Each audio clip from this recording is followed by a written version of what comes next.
En el nombre del Padre, del Hijo y del Espíritu Santo. Amén. Ven, Espíritu Santo, y llena los corazones de tus fieles y enciende en ellos el fuego de tu amor. Envía tu Espíritu Creador y se renovará la faz de la tierra. Estamos estudiando el Catecismo de la Iglesia Católica, su tercera parte, la vida en Cristo. Segunda sesión, los 10 mandamientos. Capítulo segundo, amarás a tu prójimo como a ti mismo. Artículo sexto, el sexto mandamiento. No cometerás adulterio. Habéis oído que se dijo, no cometerás adulterio. Pues yo os digo, todo el que mira a una mujer deseándola, ya cometió adulterio con ella en su corazón.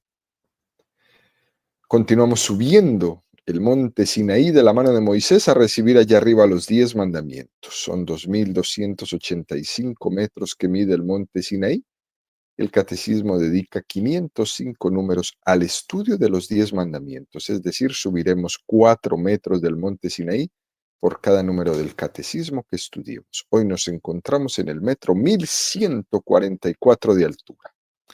Estamos en el primer apartado de este artículo donde el Catecismo dedica 23 números al estudio del tema que tiene como título La vocación a la castidad. Hoy vamos a profundizar en el número 2340 con el tema La integridad de la persona. Número 2340 del Catecismo de la Iglesia Católica dice: el que quiere permanecer fiel a las promesas de su bautismo y resistir las tentaciones, debe poner los medios para ello. El conocimiento de sí, la práctica de una ascesis adaptada a las situaciones encontradas, la obediencia a los mandamientos divinos, la práctica de las virtudes morales y la fidelidad en la oración. La castidad nos recompone, nos devuelve a la unidad que habíamos perdido dispersándonos. Es un número extraordinario, práctico. Es un número de consejos para poder vivir el ideal de la castidad.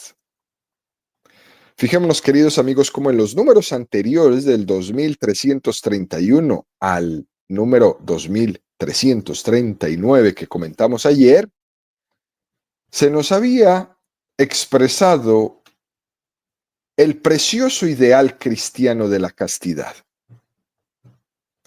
Y muchos se han podido preguntar si ese ideal planteado tan bonito, si eso es posible hacerlo en el mundo de hoy.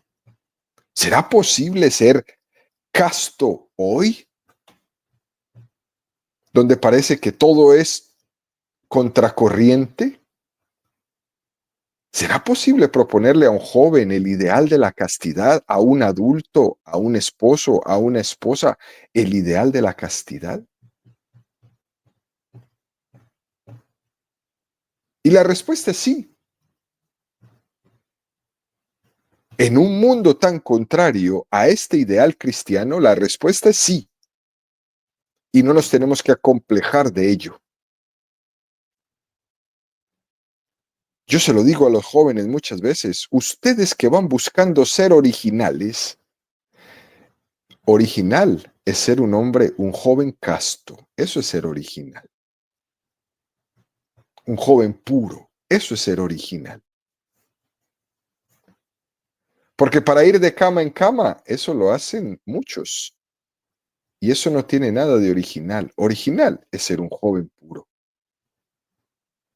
Eso sí que es duro. Eso sí que es retante. Eso sí que es santidad.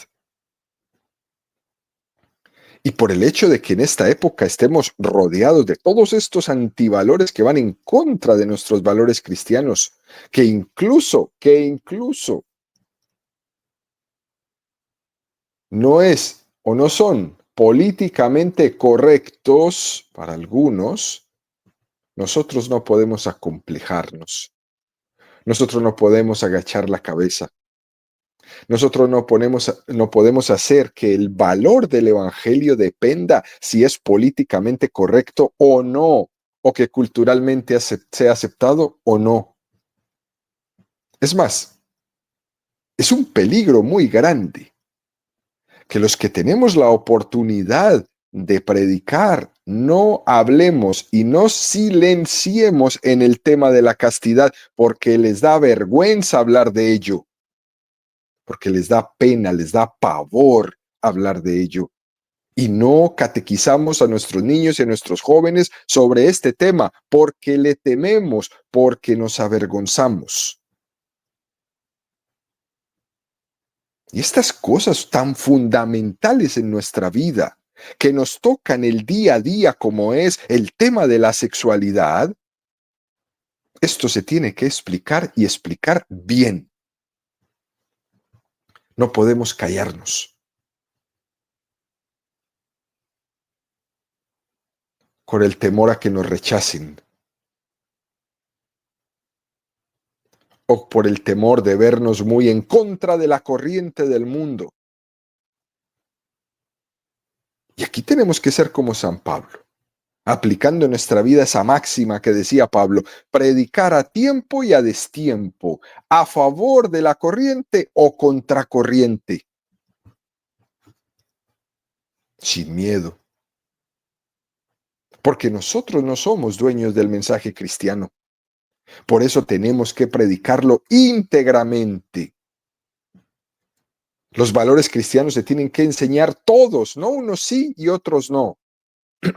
Hablemos de todos los mandamientos, pero eso del sexto mandamiento mejor no lo toquemos, como me dicen algunas personas en estos días, porque eso es muy controversial. De controversial no tiene nada. Las cosas son como son.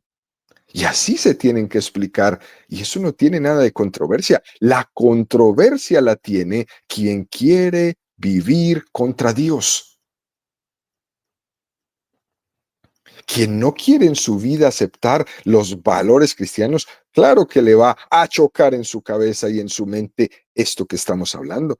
Pero lastimosamente muchos predicadores, educadores, evitan el tema para no hacer controversia y nos quedamos sin poder educar a nuestros niños y a nuestros jóvenes en esto tan indispensable en su vida hoy como es la sexualidad, como es la virtud de la castidad, la virtud de la pureza. Hay que pedirle a Dios, queridos amigos, especialmente los catequistas que me están escuchando, los señores sacerdotes, diáconos que me escuchan.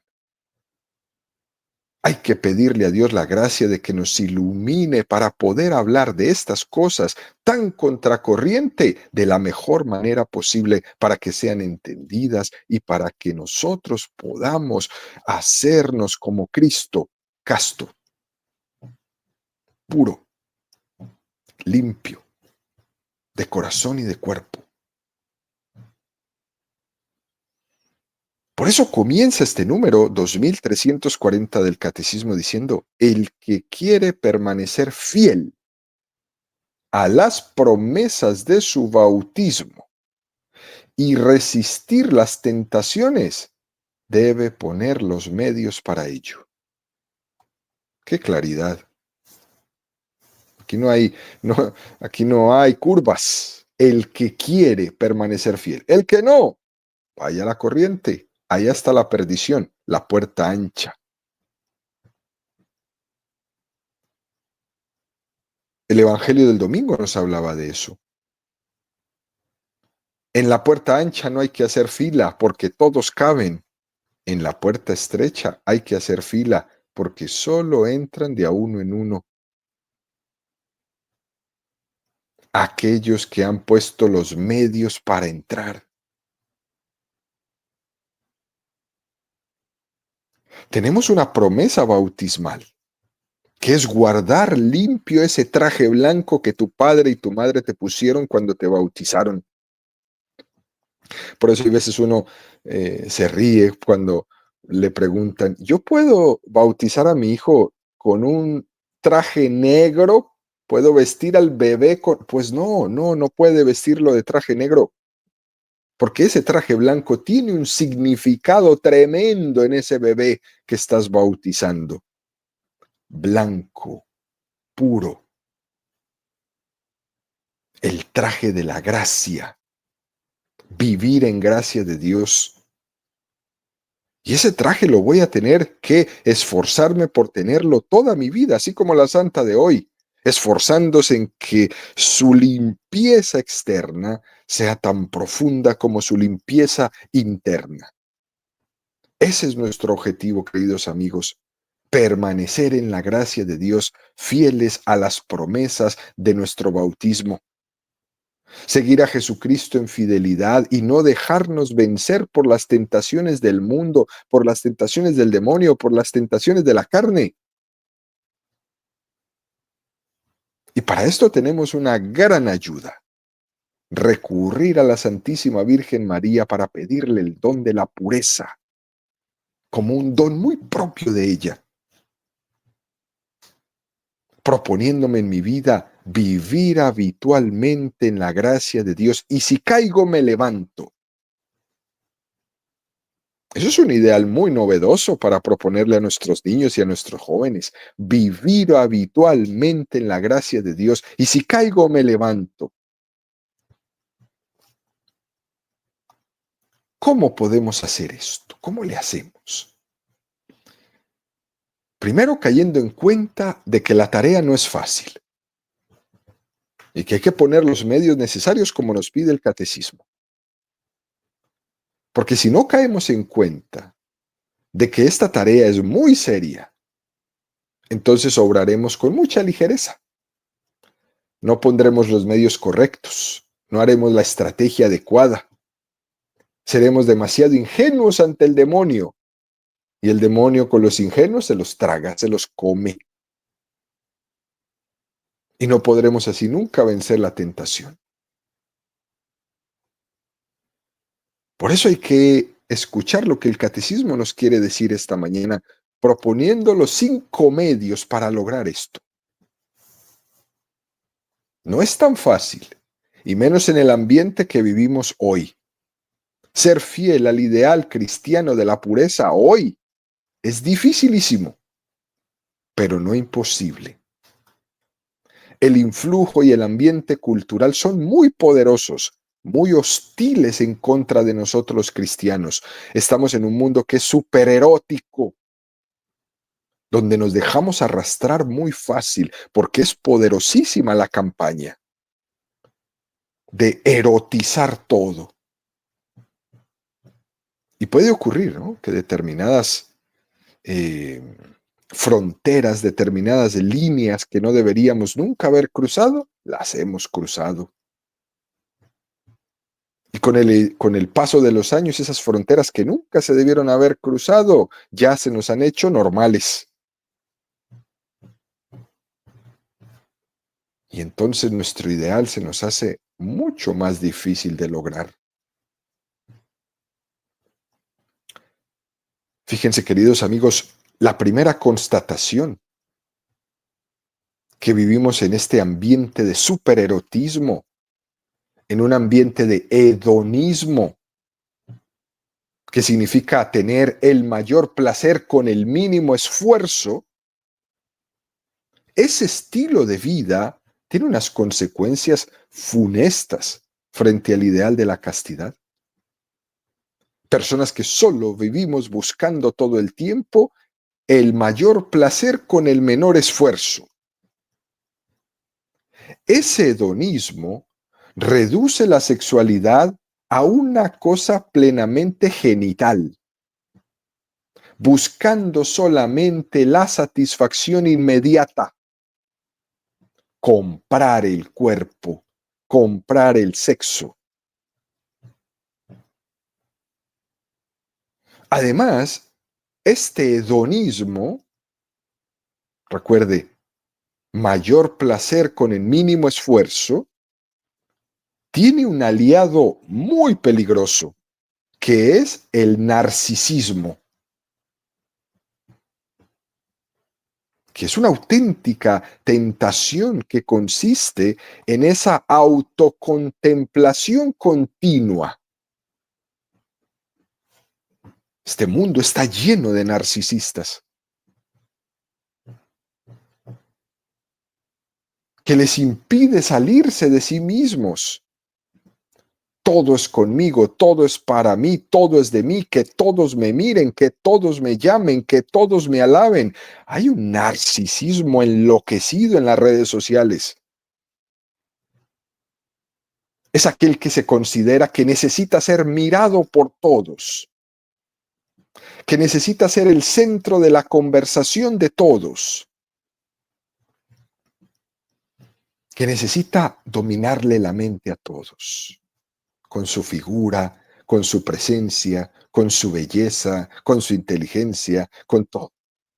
Pero que seas tú, incluso con otras cosas, como con su maldad, con sus tonterías, con su pecado. No importa de lo que hablen de mí, pero hablen, ¿no? Narcisismo. Yo no pensaría en tiempo atrás que esto era una cosa más de carácter femenino, pero no, es parejo y sin desmesura. Esa preocupación tan excesiva por la imagen, por el físico, por lo psicológico.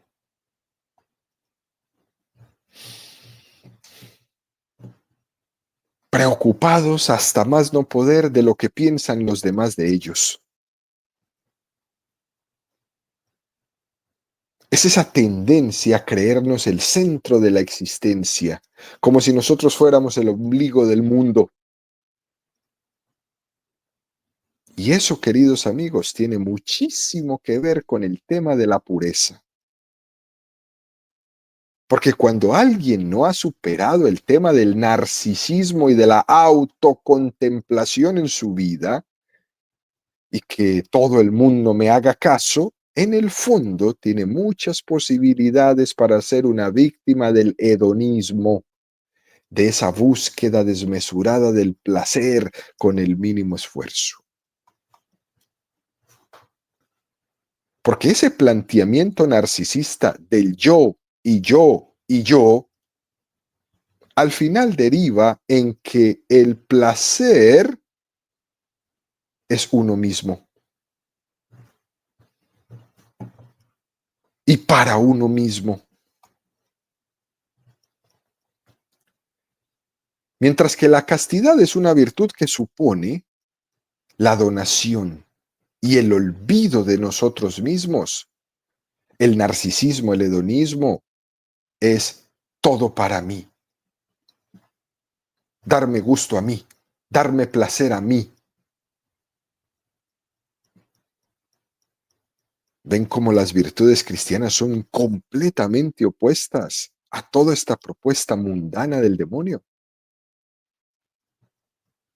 Por eso Jesús en el Evangelio dice, el que no se niegue a sí mismo no puede ser discípulo mío. Es indispensable el podernos negar para podernos dar. Pero con este narcisismo y este hedonismo, ¿quién se niega? Nadie se niega. ¿Quién se da? Nadie se da. Porque cada uno va buscando solamente ser alabado, ser premiado.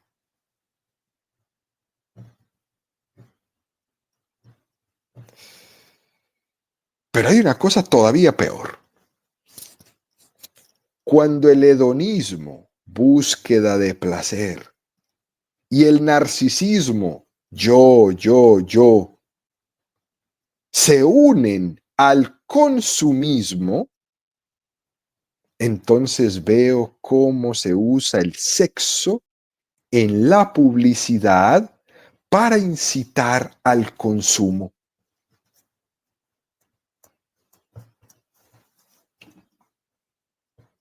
Es impresionante esto, ¿eh? Hedonismo, narcisismo y consumismo juntos con sexo, una bomba de consumo. es la empresa que más dinero redita en el mundo. El tema de la sexualidad, de la pornografía y todo esto.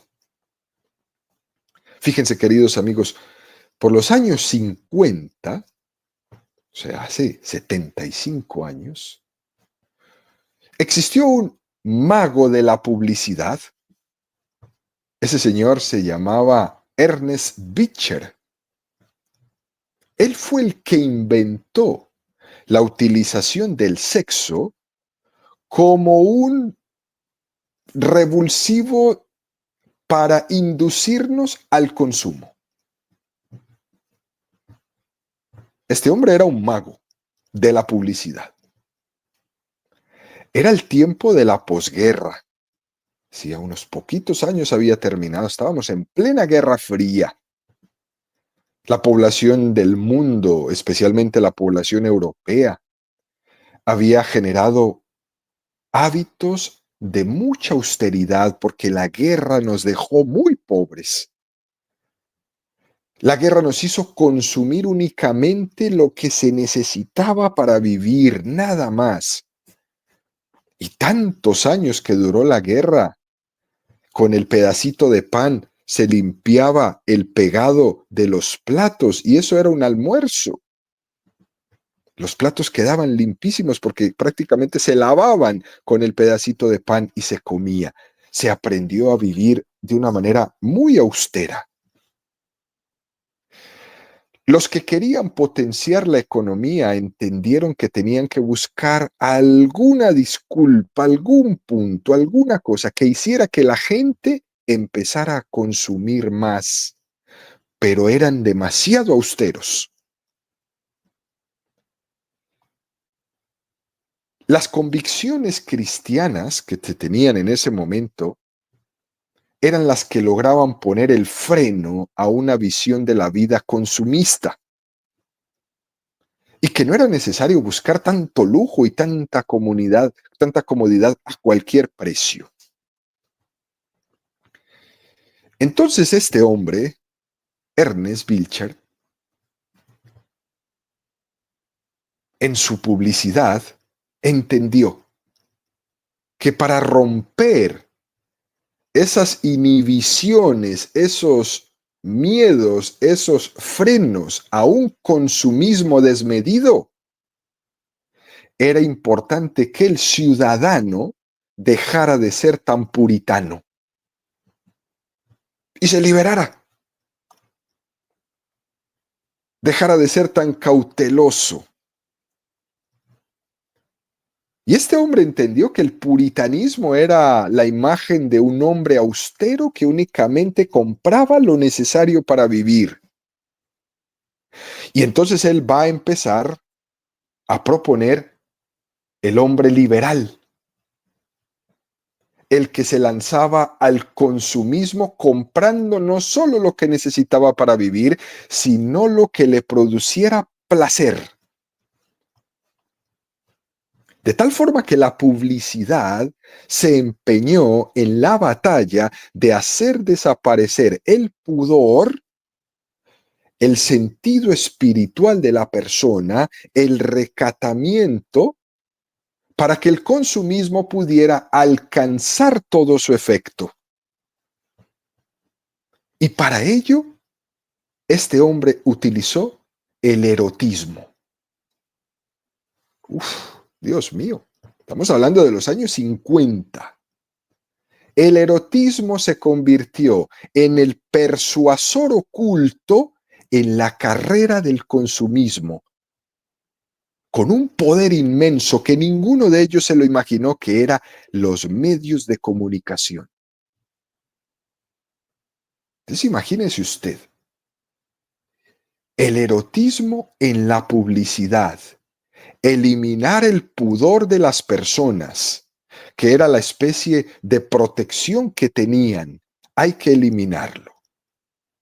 Fruto de eso, que empezó en los años 50 con la idea de este hombre, nos encontramos con lo que tenemos hoy. Hoy, para inducir a que uno compre determinado producto, se usa la imagen de determinado cuerpo femenino o masculino en un tono provocativo, que de alguna manera despierta una ensoñación en la persona, haciendo que el receptor de ese anuncio reciba un estímulo sexual y vende. Es pura publicidad. Es impresionante esto. A eso se le ha metido publicidad, se le ha metido medios de comunicación, se le ha metido psicología, todo lo que usted quiera. Y han erotizado absolutamente todo lo que tenga que ver con el consumo. Esto es un monstruo enorme. No se vende un coche si no hay una niña semidesnuda ahí. Nuestras vallas publicitarias en todas partes son cada vez peores y peores. Y todo tiene que ver con el erotismo. Una diferencia muy grande con las personas en Oriente. En los países orientales no hay vallas de publicidad, y menos en una publicidad, nunca una mujer, y menos erotizada. De hecho, en Oriente, cuando nosotros hablamos de que ustedes allá en Oriente que tienen a las mujeres esclavizadas porque las tapan, que solo se le ven los ojos, ellos responden a los hombres de Occidente y nos dicen, y ustedes las prostituyen para vender cosas. Y se queda uno sin palabras.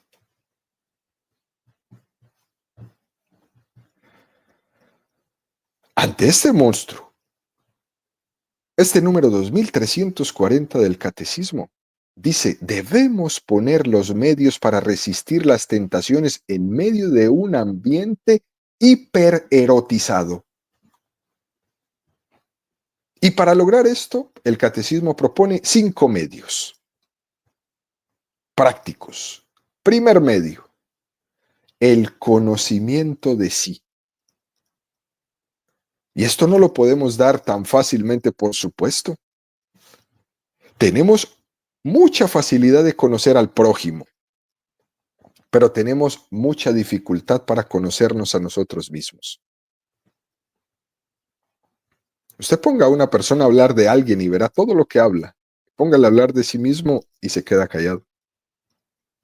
Hay una falta de conocimiento de nosotros mismos tremenda. Y el conocerme a mí mismo es muy importante. ¿Cómo lo logro? Por ejemplo, con una dirección espiritual, buscando una persona que dirija tu alma, buscando un consejero, buscando un psicólogo, buscando hoy día un coach de vida con valores. De esa manera me puedo conocer cada vez más a mí mismo y dejarme guiar. El Señor nos suele dar el regalo de ponernos en el camino personas que nos guíen, que nos conozcan, para que nos ayuden a conocernos a nosotros cada vez más. Dios le da a algunas personas el don de consejo. Y estas personas lo desarrollan de una manera extraordinaria para que puedan iluminar las vidas de los demás. Y no todo el mundo tiene don de consejo. Pero Dios se lo regala a personas muy, muy particulares. Y están ahí para ti. Búscalas. Y ahí nos vamos dando cuenta poco a poco cómo estamos siempre necesitando unos de otros. Y muy especialmente de estas, que tienen el don de consejo, para que nos ayuden a vernos con los ojos de Dios. Segundo medio que nos propone el catecismo, la práctica de una ascesis adaptada a las situaciones concretas. Subir, Poner el ideal alto, no bajarlo.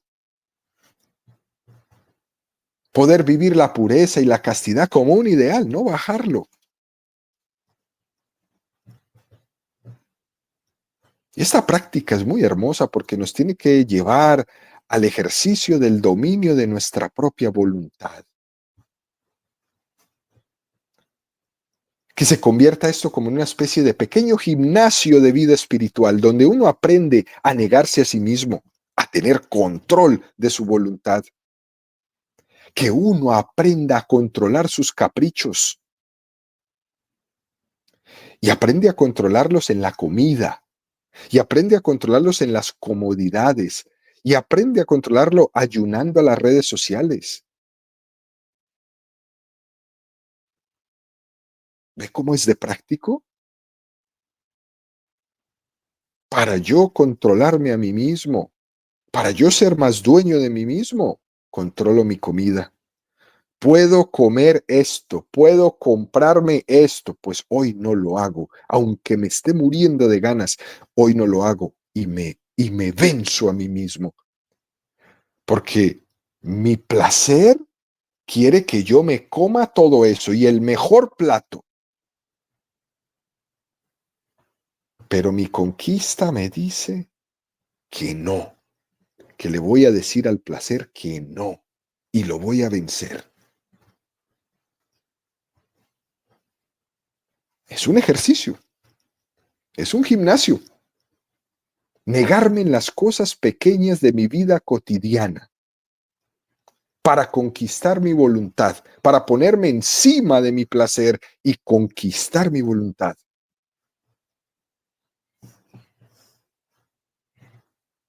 Para poder vivir en pureza, es importante que uno sea dueño de sí mismo. Y eso necesita un ejercicio en ese pequeño gimnasio donde voy adquiriendo hábitos y hábitos cada vez más fuertes de la conquista, de la renuncia a mí mismo, del control de mi temperamento, del control de mi carácter. Y entonces voy viendo cómo poco a poco el Señor va haciendo su obra en mí y cosas que antes me costaban demasiado lograr, he hecho el hábito y ya no me cuestan tanto. Pero hay que practicarlo. Por ejemplo, una muy normalita, la tentación de mirar. ¿Cómo miro a las personas? ¿Cómo las miro? ¿Las miro de una manera pura o las miro de una manera impura? ¿Las miro de una manera morbosa? ¿Cómo miro a las personas?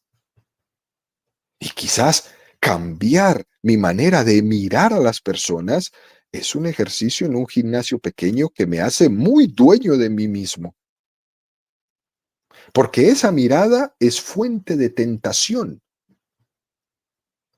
¿O cómo miro las redes sociales? Yo puedo renunciar a ver todo eso.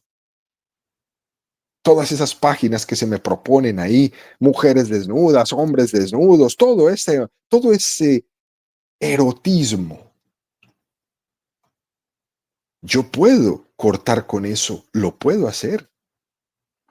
Todo eso que me quieren vender por mis sentidos externos, la vista, el oído, el tacto, el gusto, el olfato, yo puedo conquistarlo, pero tengo que ir al gimnasio. Tengo que hacer el ejercicio espiritual de saber cortar. Si hay una página que constantemente me está llegando en mi red social, en tu teléfono, en tu Facebook, en tu Instagram, córtela, bloquéela.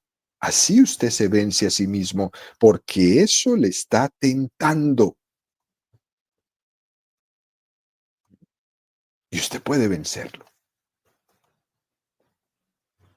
Dice el Evangelio, Jesús en el Evangelio, si tu mano te hace caer, arráncatela, que más vale entrar manco en el reino de los cielos que con dos manos al fuego eterno. Y si tu ojo te hace caer, sácatelo, que más vale entrar tuerto en el cielo que con los dos ojos al fuego eterno.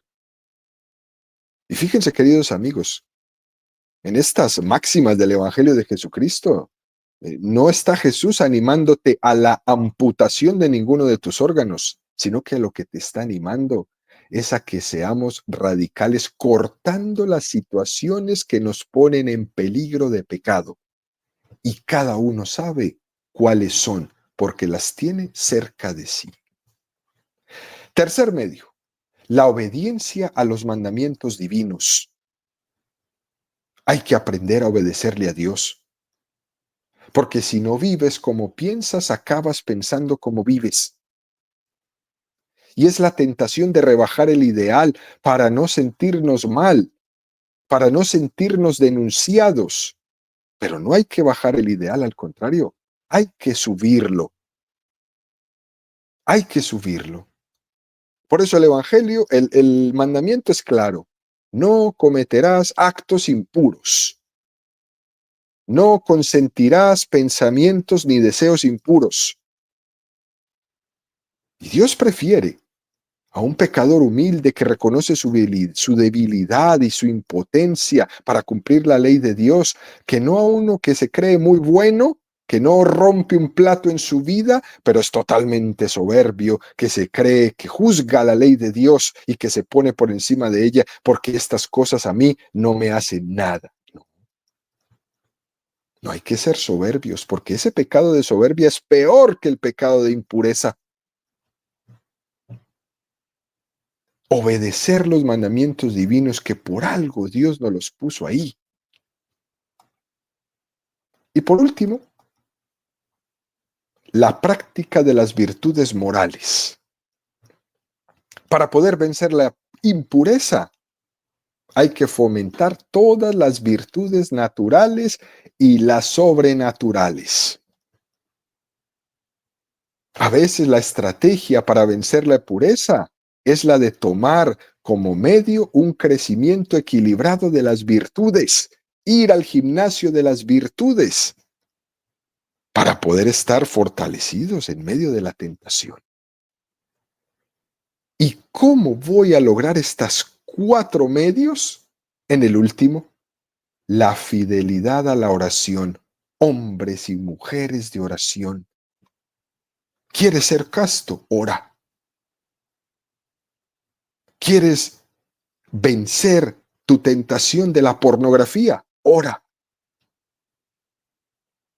¿Quieres vencer ese monstruo que tienes en tu cuerpo que te pide sexo? Ora. ¿Y cómo puedes orar? Hay una oración preciosa que termino con ella, que nos regala la Iglesia, que debemos hacer siempre ante la tentación en contra de la pureza. Bendita sea tu pureza y eternamente lo sea, pues todo un Dios se recrea en tu graciosa belleza. A ti, celestial princesa, Virgen Sagrada María, te ofrezco en este día alma, vida y corazón. No me dejes, Madre mía. Amén.